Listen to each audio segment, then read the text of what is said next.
Every civilization has its own myths of the righteous ruler, the philosopher king in Plato, the saintly monarch in Christian law, the benevolent emperor in Chinese dynastic cycles. These figures loom large not because they were frequent, but because they were so rare as to be nearly imaginary. A culture doesn't need to invent myths about things it can routinely observe. The very insistence on the possibility of a moral leader atop a superpower is evidence that such a thing is painfully uncommon. Modern democracies have updated the dream. Instead of a divinely chosen sovereign, we have the selfless technocrat, elected by a clear-eyed public and bound by enlightened norms. The West cycles through figures like Obama, Macron, Trudeau, etc., as if auditioning them for the role of secular messiah. We elevate them, then punish them for being what we always should have known they would be: flawed. Moral purity and political ascendancy are not unlikely bedfellows, they are mutually exclusive currencies. One is spent to obtain the other. Power doesn't mean influence, status, or even mere authority. It means the capacity to project decisions into irreversible outcomes on a national or global scale. It means choosing whether wars are fought. It means allocating death and debt. It means making treaties, breaking embargoes, sanctioning regimes, probably lying in speeches, and apologizing in memoirs. To attain that kind of power, one must climb the machinery built to protect it, and that machinery is not morally inert. It is a filtration system. Lyndon B. Johnson passed the Civil Rights Act. He also escalated the Vietnam War catastrophically. Was he a hero or a villain? The categories break down under proximity to nuclear codes. Churchill is, quite rightly, revered for defying Hitler, but his policies in India arguably led to the Bengal famine of 1943. Did he save civilization or doom a colony? Does it matter that he believed in empire more than equity? Once a leader controls armies, borders, or reserve currencies, their sphere of action is so entangled with realpolitik, compromise, and strategic cruelty as to make any genuine moralism indistinguishable from negligence. The idealist who refuses to drone strike a terrorist safe haven is lauded by ethicists and condemned by national security briefers. You don't get to be the most powerful person in the world without also becoming the most complicit. The scale makes it so. We insist on using ethical frames that cannot withstand that scale. We want the global leader to be both surgeon and saint, to wield the scalpel without piercing the flesh. But at scale, every decision generates a field of victims. Obama expanded the use of drone warfare, believing it to be a cleaner alternative to boots-on-the-ground wars. It reduced American casualties, but it also normalized extrajudicial killings, often based on questionable intelligence. To the electorate, he was either a pragmatic commander or a covert executioner. To history, he is an icon, and in truth, he is all the above. There is no such thing as a large-scale action without collateral harm.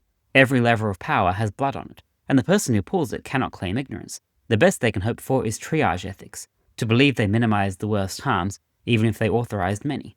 And that's if they're acting in good faith. Institutions do not elevate saints. They elevate operators. The qualities necessary to win an election, to rise through a bureaucracy, to dominate a party, are not the qualities of moral clarity. They are the qualities of persuasion, coercion, obfuscation, and coalition management. In Machiavelli's terms, it is better to be feared than loved if you cannot be both. But also, to be feared and still elected, you must be lovable enough to lie convincingly. The selection process rewards ambiguity. It rewards those who can say one thing to donors and another to voters, and it rewards those who can stomach compromise without losing sleep. In this process, even decent people mutate. You cannot swim in a river of sewage and climb out of the muck smelling of roses. Every rung climbed is a concession made. Every concession becomes a pattern and eventually, a character. The idea that someone could emerge from this with clean hands is not only naive, it is dangerous. It gives rise to a politics of personality worship, where atrocities can be reframed as tactics, betrayals as necessary realism. It also creates disillusionment cycles. We elect a reformer, we project onto them our hopes, we discover inevitably that they trade in influence, not virtue, and then we retreat into cynicism until the next one arrives. The cycle is only broken when we understand that morality and leadership at global scale are in fact orthogonal. Who then can be moral? Is moral leadership possible anywhere? Perhaps, but not where most people look. Moral action is local, not always small, but local. It is constrained by context but guided by fidelity to principle, not results alone. Václav Havel wielded power reluctantly, Mandela held power briefly and left, and neither sought empire.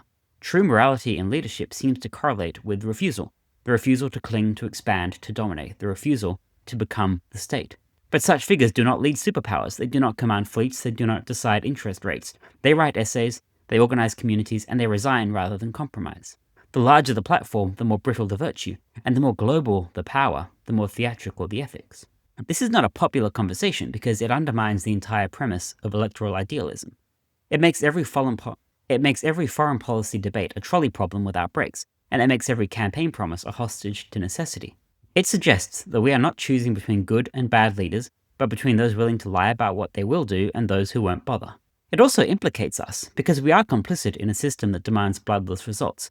We vote for comfort, we demand safety, we reward deception if it spares us difficult truths. We do not want a moral leader, we want someone who acts immoral on our behalf, and then reassures us that everything was unfortunate but necessary. What should we do with this insight? Not despair, but stop pretending. The honest frame is not who is good, but who can wield power with the least damage, who can navigate the brutal calculus without enjoying it, who can be pressured. We will not find philosopher kings, but we might find reluctant surgeons. There's a reason why most great moral figures were not rulers. Gandhi had no nuclear arsenal, Martin Luther King Jr. held no office, Solzhenitsyn led no party. Their power came from refusal, not command. And maybe that's the distinction worth keeping. To lead the world, you must make peace with your own corruption. To remain moral, you must refuse the world's invitation to lead. The mature politics of the future will need to abandon the fantasy that good men will save us from evil institutions. Instead, it must confront the inverse: how to prevent institutions from turning ordinary men into agents of evil. And that means building systems that make moral abdication harder, limiting power rather than centralizing it, and confronting the reality that greatness and goodness rarely coexist in the same seat.